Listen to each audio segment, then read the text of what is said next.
Hi అండి. బనానాస్‌తో ఈ recipe ఎప్పుడైనా చేశారా? చేయకపోతే ఖచ్చితంగా చేయండి. పిల్లలు చాలా ఇష్టంగా తింటారు. అంత బావుందనమాట.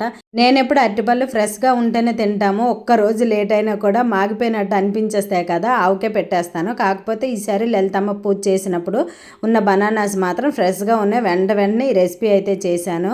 నాకు ఏ పనిలో అవని మా బాబు చాలా హెల్ప్‌ఫుల్‌గా ఉంటాడండి. అందుకే నాతో పాటు వాడు కూడా పని చేసేస్తున్నాడు. ఒక ప్లేట్‌లో బటర్ పేపర్ వేసి చిన్న చిన్న ముక్కలుగా కట్ చేసిన బనానాస్ అన్ని వేసి దానిపైన బటర్ పేపర్ వేసి వాటిని అన్నింటిని అద్దేసుకోవాలి. దానిపైన పీనట్ బటర్ అప్లై చేసేసి ఫ్రిడ్జ్‌లో హాఫ్ అన్ అవర్ పెట్టుకోవాలి. ఇంట్లో ఉన్న డ్రై ఫ్రూట్స్ని కొద్దిగా రఫ్గా బ్లెండ్ చేసి పక్కన పెట్టుకోవాలి. ఇక్కడ నేను చాక్లెట్ని మెల్ట్ చేసుకున్నానండి. చాక్లెట్ లేకపోతే కోకో పౌడర్ బటర్ కూడా మెల్ట్ చేసి వేసుకోవచ్చు. ఒక ప్లేట్లో బటర్ పేపర్ వేసి దానిపైన ఈ డ్రై ఫ్రూట్స్ వేసేసి దానిపైన ఈ చాక్లెట్ సిరప్ వేసేసి స్ప్రెడ్ చేసేసి దీనిపైన ఫ్రిడ్జ్లో పెట్టుకున్న బనానాస్ని రివర్స్లో వేసి బటర్ పేపర్ తీసేసి దీనిపైన మళ్ళీ డ్రై ఫ్రూట్స్ ఇంకా చాక్లెట్ సిరప్ వేసి స్ప్రెడ్ చేసేసి హాఫ్ అన్ అవర్ ఫ్రిడ్జ్లో పెట్టుకొని తినేయడమే. చాలా టేస్ట్గా ఉంటుందండి. వీడియో నచ్చితే లైక్ చేసి కామెంట్ చేసేయండి.